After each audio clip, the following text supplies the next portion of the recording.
उद्देश्य हमने निर्धारित तो कर लिया। हमारा उद्देश्य रहेगा, एक हम छोटे उसमें क्षेत्र में तुलना करें। कल्पना करिए आपका उद्देश्य है परीक्षा में 90% पाने का।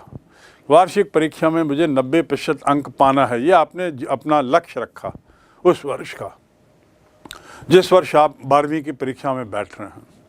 अब इस लक्ष्य को पाने के लिए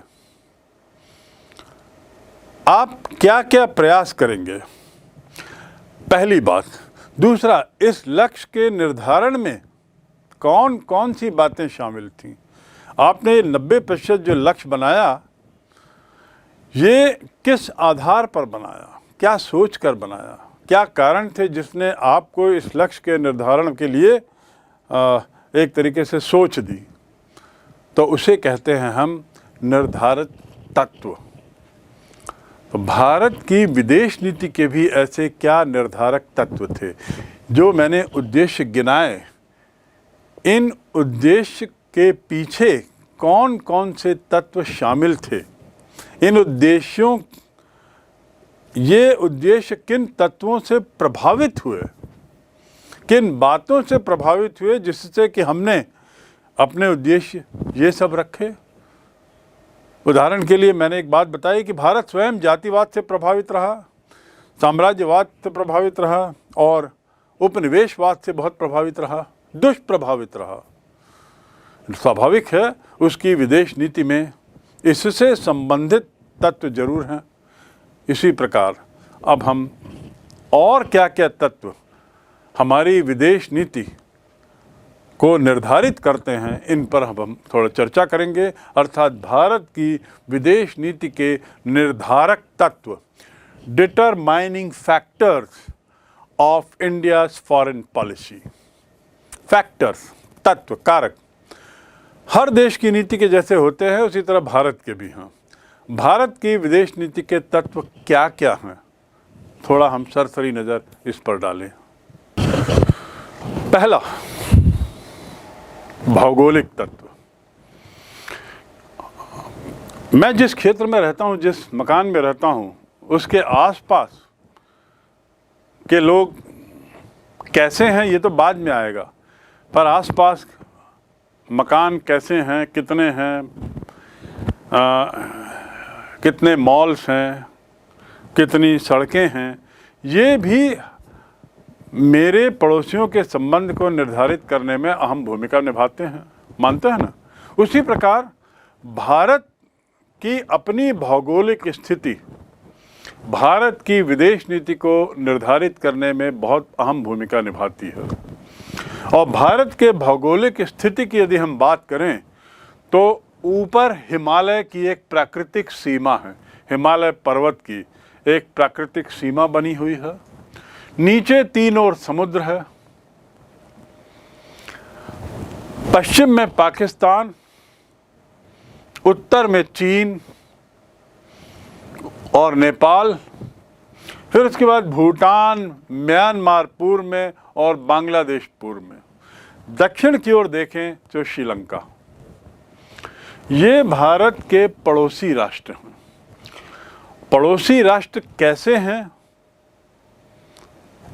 इनकी क्या सोच है, ये निश्चित रूप से हमारी विदेश नीति को प्रभावित करेगी। इसके साथ ही भारत की जो सीमाओं में जो समुद्र हैं और पहाड़ हैं, जो प्राकृतिक सीमाओं के रूप में काम करते हैं, ये भी हमारी विदेश नीति का निर्धारक तत्व तो बनेगा ही। भौगोलिक दृष्टि के कारण ही पंचशील के सिद्धांत के आधार पर हमने पड़ोसी देशों से अच्छे संबंध बनाए रखे थे बहुत समय तक। मैं दोहरा दूं, भौगोलिक दृष्टि के कारण पंचशील के सिद्धांत के आधार पर हमारे संबंध पड़ोसियों से काफ़ी वर्षों तक अच्छे रहे। भौगोलिक ये पंचशील सिद्धांत क्या है? पंचशील सिद्धांत संक्षिप्त में अभी फ़िलहाल यहाँ बता दूं। भारत के तत्कालीन प्रधानमंत्री पंडित जवाहरलाल नेहरू चीन के तत्कालीन प्रधानमंत्री के साथ संधि करते हैं, बांडुंग सम्मेलन। जिसमें एक पंचशील का सिद्धांत आता है, 5 सिद्धांत जो विदेश नीति को या विदेशी संबंधों को निर्धारित करते हैं। इसका जिक्र विस्तार से हम आगे करेंगे, पर आपको केवल इतना जान लेना है कि ये 1955 में किया गया एक तरह का समझौता था भारत और चीन के बीच का। तो भौगोलिक सीमाएं जहां एक निर्धारक तत्व का काम करती हैं, वहीं दूसरा निर्धारक तत्व है ऐतिहासिक परंपराएं। हम जैसे ही भारत का नाम लेते हैं तो हमारे दिमाग में आता है एक ऐसा देश जो शांति का पुजारी रहा है, एक ऐसा देश जो अहिंसा का पुजारी रहा है, एक ऐसा देश जिसकी बहुत लंबी ऐतिहासिक परंपरा है, बहुत लंबा इतिहास है, एक ऐसा देश जहां भगवान राम जैसे लोगों ने जन्म लिया है, जो एक आदर्श पुरुष के रूप में आज भारतीय सभ्यता के मुखिया। उसी प्रकार भारत को एक ऐसा देश माना जाता है जो हमेशा परस्पर सद्भाव के रूप में रहता है, और इसीलिए मैंने पूर्व में आपको बताया वसुधैव कुटुंबकम की जिसकी भावना है। ये जो इतिहास है भारत का, इस तरह की सोच जिस देश के लोगों में है, यह सोच भी भारत की विदेश नीति के लक्ष्य में साफ दिखाई देती है। उदाहरण के लिए अंतर्राष्ट्रीय विवादों को शांतिपूर्ण तरीके से सुलझाने का प्रयास, निःशस्त्रीकरण में अटूट विश्वास, साम्राज्यवाद उपनिवेशवाद की खिलाफत, रंग भेद का विरोध, ये सब जो हमारे भारतीय विदेश नीति का जो हिस्सा है, ये एक तरीके से हमारी ऐतिहासिक परंपराओं पर ही तो आधारित हैं।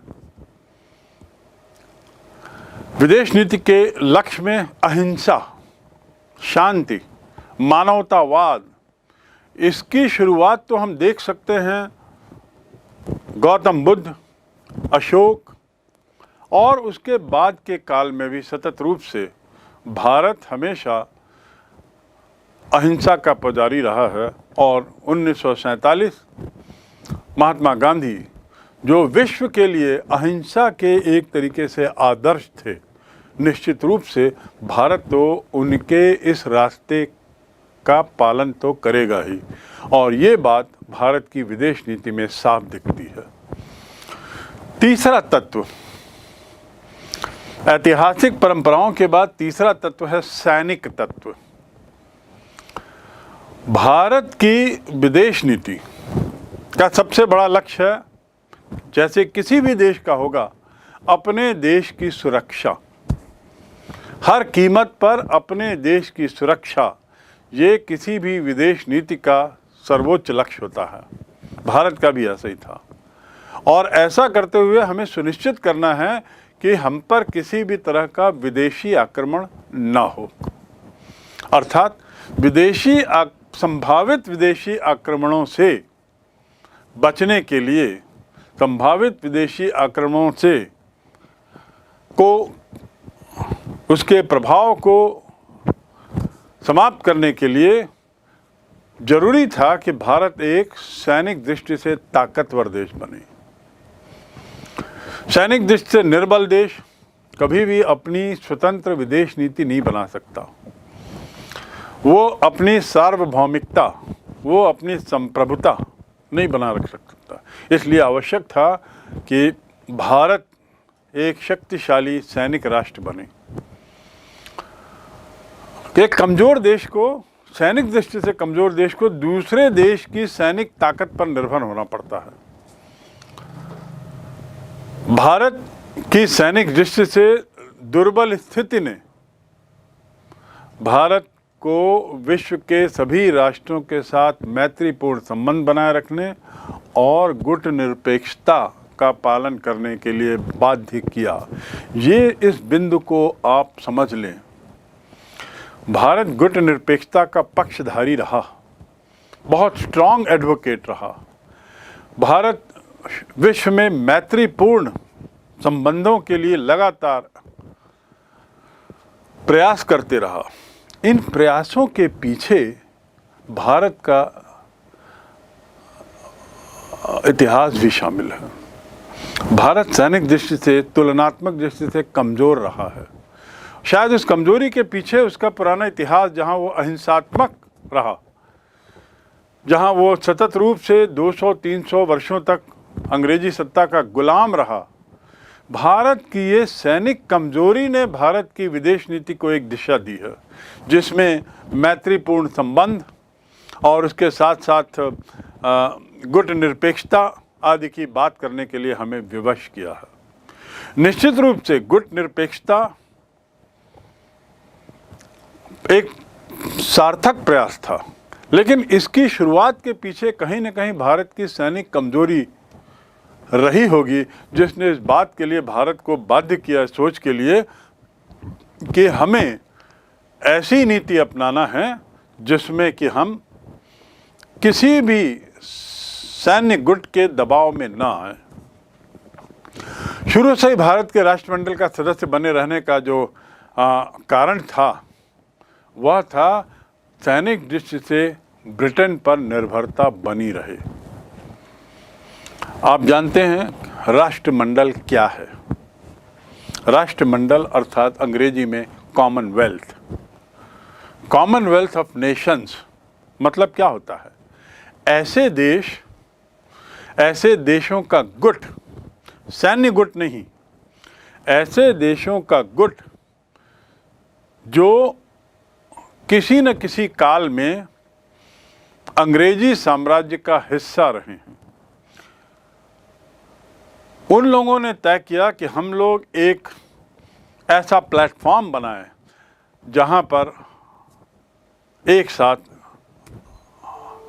बात करें और अंतर्राष्ट्रीय मामलों को, विवादों को सुलझाने में मदद करें। उन्हें राष्ट्रमंडल कहते हैं। और इस राष्ट्रमंडल का मुखिया कौन होगा? इंग्लैंड, ऑफ कोर्स, क्योंकि वह इस साम्राज्य का मुखिया रहा है, साम्राज्य का मालिक रहा है। अब भारत ने शुरू से ही राष्ट्रमंडल में शामिल होने की पैरवी की और शामिल हुआ उस राष्ट्रमंडल में जिसका मुखिया अंग्रेज है, ब्रिटेन है, जिसकी हम खिलाफत किए, जिसका हम सतत विरोध किए, जिसने हम पर शासन किया। शायद राष्ट्रमंडल में शामिल होने की जो हमारी तीव्र इच्छा थी, उसके पीछे भी हमारी सैनिक कमजोरी कारण रही होगी। शुरू से ही भारत राष्ट्रमंडल का सदस्य बन जाता है और इस प्रकार ब्रिटेन की सैनिक दृष्टि से उस पर निर्भरता स्पष्ट झलकती है। इसलिए हम कह सकते हैं कि भारतीय विदेश नीति के निर्धारण में सैनिक तत्व भी एक प्रमुख तत्व रहा। चौथा, विचारधाराओं का प्रभाव। ऐसी कौन सी विचारधाराएं थी जिससे हमारी विदेश नीति प्रभावित हुई है? ऐसी कौन सी विचारधाराएं थीं जिसने हमारी विदेश नीति को प्रभावित किया है? तो भारत की विदेश नीति के निर्धारण में ऐसे हमारे कौन से विचार? मैंने आपको शुरू में जिक्र किया, अहिंसा। भारत के सोच में बहुत गहरी पैठ है इस विचार की। सहिष्णुता, टॉलरेंस, सह अस्तित्व, को एग्जिस्टेंस, उदारता, जेनरॉसिटी और सद्भाव, फ्रेंडलीनेस। ये जो विचार हैं इस ढंग के, ये भारत के सोच में बहुत गहरे बैठे हुए हैं और इन विचारों पर गांधी और नेहरू के विचारों का प्रभाव रहा। इसी विचारों से हम लोग प्रभावित हुए और इसी विचारों से प्रभावित होकर ही हमारे संविधान निर्माताओं ने अनुच्छेद 51 के तहत जो नीति निर्देशक सिद्धांत हैं उसमें विश्व शांति की बात कही है। अर्थात कहने का अर्थ यह है कि भारत की जो वैचारिक परंपरा रही है उस वैचारिक परंपरा में शांति, सहिष्णुता, अहिंसा, ये जो कुछ ऐसे तत्व रहे हैं, उन तत्वों ने भी हमारे विदेश नीति को दिशा देने में अहम भूमिका निभाई है। ये तो हुई चौथा तत्व की बात। अब भारत की जो भी विदेश नीति है, किसी भी देश की नीति, उस विदेश नीति का मुख्य लक्ष्य क्या होता है? जैसा मैंने पहले बताया, अपना हित, राष्ट्र हित सर्वोपरि। और राष्ट्र हित की यदि बात करें तो राष्ट्र हित का सबसे अहम मुद्दा क्या रहता है? आर्थिक विकास। विकास, देश के विकास में जो भी नीति महत्वपूर्ण भूमिका निभाए वह अच्छी नीति कहलाएगी। और विकास की जब बात करते हैं तो किस विकास को सबसे ज़्यादा अहमियत है? आर्थिक विकास को। यदि धन है तो आप ताकत हैं, यदि आपके पास आर्थिक शक्ति है तो आप शक्तिशाली हैं। उसी बात को लेकर हम आते हैं पांचवें तत्व की ओर, अर्थात आर्थिक तत्व। भारत जब स्वतंत्र हुआ तो भारत कैसा था? अत्याधिक दरिद्र देश, अत्याधिक गरीब देश, निर्धनता की कगार पर, आर्थिक दशा अत्यंत शोचनीय। और ऐसी स्थिति में यदि हमें आर्थिक उन्नति करनी है तो वो तभी संभव है जब आसपास शांति रहे। नहीं, ये जरूरी है कि आसपास शांति रहे। राजनीतिक उथल पुथल, राजनीतिक अशांति, युद्ध के क्षेत्र यदि हों आसपास तो आपकी आर्थिक प्रगति नहीं हो सकती, क्योंकि इससे आर्थिक प्रगति के विभिन्न तत्व बहुत बुरी तरह प्रभावित होते हैं। तो इसलिए ज़रूरी था कि भारत अंतर्राष्ट्रीय शांति की पैरवी करे। ये ज़रूरी था कि ऐसा पैरवी करते हुए वह अन्य देशों से आर्थिक सहायता लेने में काबिल हो, क्योंकि भारत को आर्थिक सहायता की ज़रूरत थी। और यदि विश्व के विभिन्न देश अशांति के दौर से गुजर रहे हों तो निश्चित रूप से वे आर्थिक मदद करने में हिचकेंगे, आर्थिक मदद करने में विलंब होगा, आदि आदि, जो भारत के आर्थिक विकास को प्रभावित करेगा। इसलिए भारत अपनी आर्थिक स्थिति, आर्थिक दरिद्रता के कारण भी शांतिपूर्ण संबंध, अंतर्राष्ट्रीय मैत्री और इस तरह की बातें करता है जिससे कि भारत के आर्थिक विकास में बाधा ना पड़े। पूंजीवादी देश और साम्यवादी देश दोनों से आर्थिक सहायता भारत को लेनी थी। भारत तो इस बात में इंटरेस्टेड था कि उसे सहायता मिलती रहे। उसके लिए ये अहम नहीं था किसी भी देश के लिए कि उसे सहायता किस तरह का देश दे रहा है। उसके लिए तो अहम है, भारत के लिए खासकर उस समय ये अहम था कि उसे आर्थिक मदद मिलती रहे, चाहे वो अमेरिका या उससे जुड़े हुए देश हों, चाहे वे सोवियत संघ या उससे जुड़े हुए देश हों, उसे तो आर्थिक मदद चाहिए थी। और संभवतः भारत के इस आर्थिक मदद की निर्भरता या ज़रूरत ने ही भारत को गुट निरपेक्षता की ओर जाने में प्रेरित किया। तो इसका मायने ये हुआ, भारत ने गुट निरपेक्षता की नीति क्यों अपनाई? इस पर पहला कारण तो हमने बताया था, सैनिक शक्ति कमज़ोर थी। दूसरा कारण हमने बताया था, सैनिक दृष्टि से हम कमज़ोर, और दूसरा कारण यहाँ अब आप समझ गए कि भारत को आर्थिक सहायता की ज़रूरत थी और वो इस बात के लिए कतई चिंतित नहीं था कि वो अमेरिका से मिले या रूस से मिले, उसे तो आर्थिक मदद की ज़रूरत। और इसीलिए गुट निरपेक्षता की नीति यहाँ बहुत काम आई। अमेरिका और रूस के गुटों की राजनीति से अलग रहने का परिणाम ये हुआ कि भारत दोनों ही गुट के देशों से मदद लेने में सफल रहा। भारत की विदेश नीति इस तरीके से बनाई गई कि वो आर्थिक विकास में आड़े नहीं आई। दोनों गुटों से आर्थिक और तकनीकी सहायता उसे लगातार मिलती रही, यद्यपि इसकी आलोचना भी हुई। छठवें तत्व में तकनीकी तत्व, और संभवतः वर्तमान स्थिति में तकनीकी तत्व विदेश नीति के निर्धारक तत्वों में सबसे ज़्यादा महत्वपूर्ण। तकनीकी तत्व तात्पर्य क्या है? टेक्नोलॉजी। 20वीं 21वीं शताब्दी तकनीकी विकास का काल रहा है, और जो तकनीकी दृष्टि से आगे रहा वह अपना वर्चस्व बनाए रखने में सफल रहा, वह अपनी उपस्थिति महसूस कराने में सफल रहा।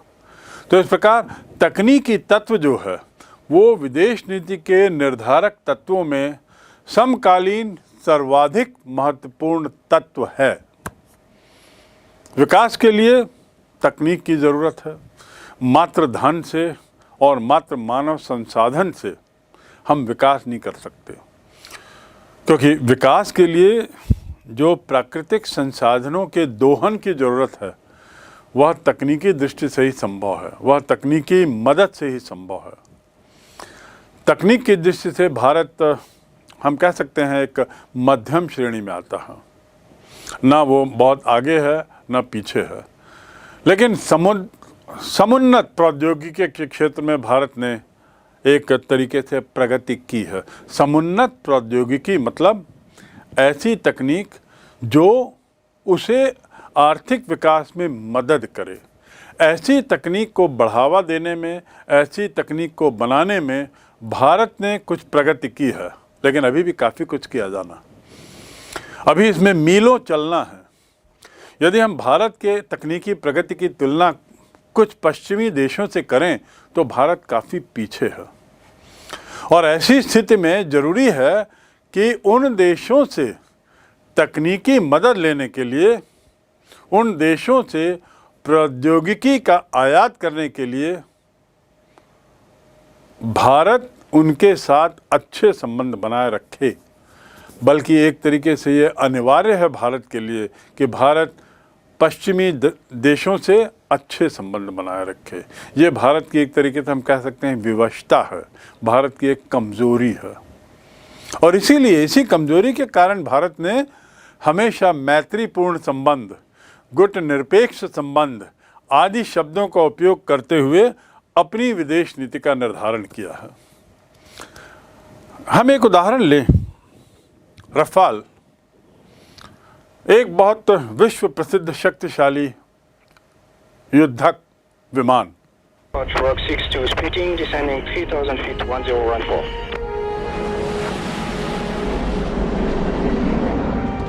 Rogue 61 sur ordre du CNEA, changement de mission en vol, contactez Marina sur stade 334. Mars approach, Rogue 61, Roger. Marina, Rogue 61. Rogue 61 Marina. जो हमने भारत ने फ्रांस से खरीदा है।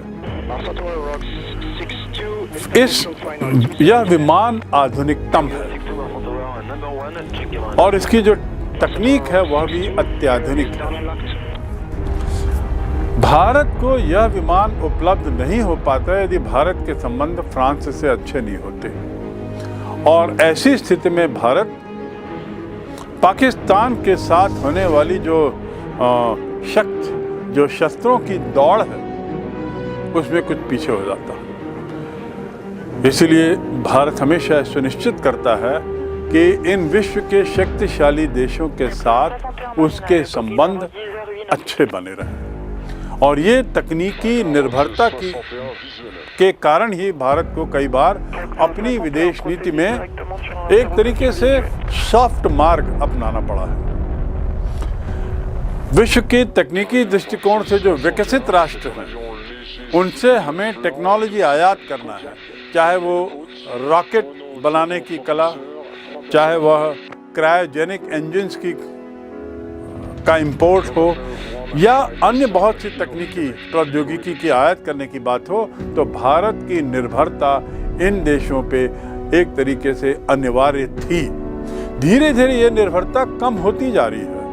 भारत स्वयं अपने देश के अंदर अब ऐसी तकनीक का विकास करने में आगे बढ़ रहा है, अग्रसर हो रहा है, और ऐसा करते हुए वह अपनी निर्भरता को भी कम कर रहा है। पर सच्चाई तो ये है कि आज भी हमें काफ़ी कुछ इन पश्चिमी विकसित देशों की तकनीकी प्रौद्योगिकी पर हमें निर्भर होना पड़ता है। इसी तारतम्य में भारतीय जो विदेश नीति निर्माता है उन्हें ध्यान रखना पड़ता है कि ऐसे राष्ट्रों के साथ हमेशा हमारे संबंध मधुर बने रहें जिनसे भारत को तकनीक आयात करनी हो, चाहे वो न्यूक्लियर टेक्नोलॉजी की हो, चाहे वो लेटेस्ट आईटी इंफॉर्मेशन टेक्नोलॉजी की तकनीक हो, आदि आदि। तो इस प्रकार हम कह सकते हैं कि भारत की तकनीकी कमजोरी या भारत की तकनीकी पिछड़ापन विकसित देशों की तुलना में पिछड़ापन उसे उस हद तक कमजोर बनाता है, और विदेश नीति में ये एक अहम मुद्दा है कि भारत इन देशों के साथ अपने संबंध भरसक मैत्रीपूर्ण बनाए रखे। सातवां तत्व क्या है जो हमारी विदेश नीति का निर्धारक तत्व हो? वह है अंतर्राष्ट्रीय तत्व। जब भारत स्वतंत्र हुआ तो विश्व दो गुटों में था, सोवियत गुट, अमेरिकी गुट, दोनों के बीच में शीत युद्ध। और पंडित नेहरू ने यही उचित समझा कि इन दोनों गुटों से दूर रहा जाए, और उनके दो कारणों का जिक्र मैं पूर्व में कर चुका हूँ। कमज़ोर सैनिक शक्ति और उसके साथ ही साथ आर्थिक कमजोरी, और तीसरा तत्व भी यहाँ जुड़ता है, तकनीकी कमजोरी। इसलिए हम गुट निरपेक्ष रहना पसंद करते हैं। इसीलिए भारत ने असंलग्नता की नीति अपनाई, किसी के साथ भी संलग्न ना हो, और ऐसा करते हुए हम सुनिश्चित करें कि दोनों खेमों से हम उन चीज़ों को ले सकें जो हमारे राष्ट्रीय हित में हैं, बिना किसी को नाराज किए। इसी को हम तटस्थता की नीति भी कह सकते हैं। तटस्थता, भारत ने गुट निरपेक्षता या असंलग्नता और तटस्थता की नीति अपनाई है। तटस्थता किस हद तक उचित और अनुचित है, इस पर हम आगे जब गुट निरपेक्षता आंदोलन की बात करेंगे तब हम समझेंगे बेहतर कि तटस्थ होने से तात्पर्य क्या है। अंतर्राष्ट्रीय विवादों के सैनिक समाधान का सतत विरोध जो भारत करता है वह इन्हीं अंतर्राष्ट्रीय परिस्थितियों की देन है, क्योंकि भारत कतई नहीं चाहता कि सैनिक समाधान किसी समस्या का निकाला जाए, अन्यथा वह उसके लिए भी नुकसानदेह होगा। तो इस प्रकार सातवां अंतर्राष्ट्रीय तत्व। आठवां तत्व बहुत महत्वपूर्ण है भारत की दृष्टि से, और वह है पंडित जवाहरलाल नेहरू का स्वयं का व्यक्तित्व। पंडित जवाहरलाल नेहरू भारत के प्रथम प्रधानमंत्री और जैसा बताया विदेश मंत्री भी थे, और एक काफ़ी लंबे साल तक रहे। 1946-47 से 1964 तक उन्होंने भारत की नीति को दिशा दी, उसे प्रभावित किया, और विश्व मंच पर भारत का जो भी स्थान है उसको निर्धारित करने में उनकी बहुत महत्वपूर्ण भूमिका थी। उनका जो व्यक्तित्व था, उनकी जो खुद की जो विचारधारा थी, उनकी जो खुद की सोच थी, उसने हमारी विदेश नीति को काफ़ी प्रभावित किया। वैसे ही जैसे उनकी सोच ने भारत के आर्थिक नियोजन की नीति को प्रभावित किया, भारत के आर्थिक विकास की नीति को प्रभावित किया, जिसका अध्ययन हम पूर्व में नियोजित विकास की राजनीति और राष्ट्र निर्माण की चुनौती के तहत इन दो अध्यायों में पढ़ चुके हैं। हम स्पष्ट रूप से देखते हैं विदेश नीति पर नेहरू की सोच का प्रभाव। पंडित नेहरू स्वयं उपनिवेशवाद के और साम्राज्यवाद के खिलाफ थे। उसके अलावा वो फासिस्टवादी विचारधारा के भी सख्त खिलाफ थे। फासिस्टवादी विचारधारा क्या है, इसके लिए आप बस केवल इतना समझ लें कि जैसे जर्मनी में हिटलर का शासन था, उसी काल में इटली में मुसोलिनी का शासन था। मैं बात कर रहा हूँ 1930 से 45 के कालखंड के बीच की, या 1933-34 से 1945 का काल, द्वितीय विश्व युद्ध के प्रारंभ से समाप्ति तक का काल में। उस समय इटली और जर्मनी में दो तानाशाह थे, हिटलर और मुसोलिनी। मुसोलिनी की जो विचारधारा थी वह फासिस्ट विचारधारा कहलाती है। उसका अध्ययन आप किसी अन्य अध्याय में कर सकते हैं। फिलहाल आप समझ लें कि फासिस्ट विचारधारा अर्थात ऐसी विचारधारा जिसकी शुरुआत हम एक तरीके से मुसोलिनी इटली में देख सकते हैं। नेहरू इसके भी खिलाफ थे, साम्राज्यवाद विचारधारा के खिलाफ थे, और वे जितने भी अंतर्राष्ट्रीय विवाद हैं उसे शांतिपूर्ण हल करने के प्रबल समर्थक थे। इसी का ही तो परिणाम था कि भारत के सामने जब कश्मीर की समस्या आई तो नेहरू ने इस समस्या को शांतिपूर्ण ढंग से निपटाने के लिए ही संयुक्त राष्ट्र संघ में इस समस्या को भेज दिया। उसका आगे क्या परिणाम हुआ उस पर हम आगे अध्ययन करेंगे। फिलहाल फिर हम इतना जान लें कि नेहरू ने भारत की विदेश नीति को काफ़ी प्रभावित किया, जो स्वयं शांतिपूर्ण उपायों के हिमायती थे, उसके प्रबल समर्थक थे। और इसके अलावा उन्हीं की सोच थी कि भारत इस वर्तमान परिप्रेक्ष्य में ये भारत के लिए सर्वोत्तम होगा कि वह दोनों महाशक्तियों में से किसी भी महाशक्ति की ओर सतत रूप से अपना झुकाव न दिखाए, अर्थात गुट निरपेक्ष रहे।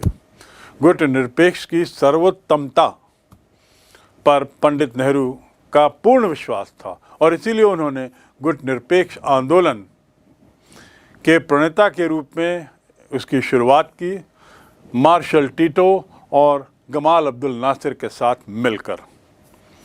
अपने इन्हीं विचारों के परिणाम स्वरूप उन्होंने भारतीय विदेश नीति को ढाला है और आज भी हम देखते हैं कि भारत की विदेश नीति मूल रूप से नेहरू के ही विचारों का मूर्त रूप है। नेहरू के ही विचारों की सततता है और भारत की विदेश नीति को इसीलिए हम उसमें नेहरू का प्रतिबिंब देखते हैं। हम मानते हैं कि भारत की विदेश नीति के शिल्पकार पंडित जवाहरलाल नेहरू थे। इस प्रकार पंडित जवाहरलाल नेहरू का व्यक्तित्व भी भारत की विदेश नीति को दिशा देने में एक महत्वपूर्ण तत्व के रूप में देखा जा सकता है। नौवां तत्व, जिसे संक्षिप्त में हम राष्ट्रीय चरित्र कहते हैं। राष्ट्रीय चरित्र से क्या तात्पर्य है? राष्ट्रीय चरित्र का अर्थ है राष्ट्र के निवासियों को राष्ट्र से भावनात्मक लगाव होना। राष्ट्र के निवासियों को राष्ट्र के साथ भावनात्मक लगाव, इमोशनल कनेक्शन। जब तक ये भावनात्मक लगाव नहीं होगा तब तक आप राष्ट्र के निवासियों से पूर्ण निष्ठा की अपेक्षा नहीं कर सकते। इमोशनली भावनात्मक रूप से हमें अपने राष्ट्र के साथ जुड़े होना होगा और यदि ऐसा नहीं होगा तो वो राष्ट्र कमज़ोर रहेगा, राष्ट्र प्रेम की भावना नहीं रहेगी, देश प्रेम की भावना नहीं रहेगी। इस प्रकार हमारी विदेश नीति में इस बात को बहुत महत्वपूर्ण समझा गया कि राष्ट्रहित की संपूर्ति करने के लिए, राष्ट्रहित की संपूर्ति करने के लिए ज़रूरी है कि यहाँ के लोगों में भावनात्मक जो झुकाव है देश के प्रति, राष्ट्र के प्रति, वह लाया जाए। इसलिए राष्ट्रीय चरित्र की बात यहाँ की गई है एक महत्वपूर्ण निर्धारक तत्व के रूप में। विदेशी नीति के निर्धारक तत्वों में अंतिम तत्व है राष्ट्रीय हित। राष्ट्र का चरित्र एक बात है और राष्ट्रीय हित सर्वोपरि होना, ये एक दूसरी बात है। बल्कि सच्चाई तो ये है कि जैसा मैंने शुरू में बताया, विदेश नीति का मुख्य आधार होगा देश का हित। ऐसी कोई भी नीति जो राष्ट्र के हित में हो, वह विदेश नीति का हिस्सा होगी। तो एक ऐसी स्थायी नीति का निर्माण करना जो राष्ट्रीय हित में हो, ये अत्यधिक जरूरी था। भारत के राष्ट्रीय हित में जिन्होंने उस विदेश नीति को प्रभावित किया है, कौन कौन सी बातें थी? आखिर किस राष्ट्रीय हित की हम बात कर रहे हैं? इसका जिक्र पूर्व में किया जा चुका है उन राष्ट्रीय हितों के बारे में, लेकिन फिर भी हम संक्षिप्त में फिर से राष्ट्रीय हित के तहत, राष्ट्रीय हित को प्रभावित करने वाले तत्व, इसके तहत हम उन 4-5 बिंदुओं की ओर फिर बात करें संक्षिप्त में। पहला, देश की सुरक्षा को बनाए रखने वाला। राष्ट्रीय हित में हमें ऐसी विदेश नीति अपनानी होगी जो ये सुनिश्चित करे कि देश की सीमाएं सुरक्षित हों। दूसरा, राष्ट्रीय हित में हमारी विदेश नीति ऐसी हो जिसमें आर्थिक पुनर्निर्माण हेतु हमें विदेशों से आर्थिक मदद मिल सके। भारत एक निर्धन देश था जिसका बारंबार हम जिक्र कर रहे हैं।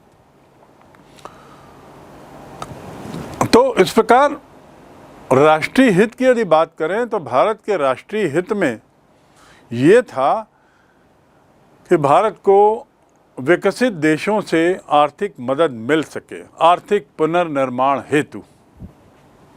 तीसरी बात, विश्व शांति को बनाए रखने का प्रयास, क्योंकि विश्व शांति यदि रहेगी तो भारत के आर्थिक पुनर्निर्माण में किसी तरह का व्यवधान न्यूनतम होगा। राष्ट्रीय हित में के अंतर्गत सबसे अंतिम बात है, लेकिन बहुत महत्वपूर्ण, देश की अंतर्राष्ट्रीय जगत में प्रतिष्ठा बनाए रखने में जो हमें मदद करे ऐसी नीति अपनाना। देश की अंतर्राष्ट्रीय मंच में प्रतिष्ठा, अंतर्राष्ट्रीय जगत में भारत की प्रतिष्ठा को बनाए रखने में मदद करे ऐसी नीति बनाना। इन्हीं हितों की रक्षा के लिए तो भारत ने गुट निरपेक्षता की नीति अपनाई, क्योंकि भारत का मानना था कि गुट निरपेक्षता के माध्यम से ही इन 4-5 बिंदुओं को साधे रखना संभव है। और इसीलिए इसी को अपनाते हुए भारत ने रूस के साथ मैत्री की संबंधी की, सोवियत संघ के साथ मैत्रीपूर्ण संबंध रखे। तो अब आपको स्पष्ट हो गया होगा कि भारत की विदेश नीति के निर्धारण में कि कोई एक तत्व की भूमिका नहीं है, किसी एक तत्व का योगदान नहीं है, बल्कि 10 तत्वों का। इन 10 तत्वों ने मिलकर, इन 10 घटकों ने भारत की विदेश नीति के सिद्धांतों के निर्धारण में, भारत की विदेश नीति के उद्देश्यों के निर्धारण में बहुत महत्वपूर्ण भूमिका निभाई है। इसीलिए पंडित नेहरू का जो कथन है वो बड़ा उचित है कि भारत की विदेश नीति कहना सर्वथा भ्रामक है। ये तो भारतीय परिस्थितियों की देन है और इसकी आधारशिला राष्ट्रहित है। शांति व गुट निरपेक्षता पर आधारित नीति जिसका निर्धारण समसामयिक होता रहता है, यही भारत की विदेश नीति है। पंडित नेहरू के उक्त कथन से ये बात साफ है कि भारत की विदेश नीति किससे सबसे ज़्यादा प्रभावित हुई? परिस्थितियों से। किसी भी देश की विदेश नीति परिस्थितियों से ही सबसे ज़्यादा प्रभावित होती है।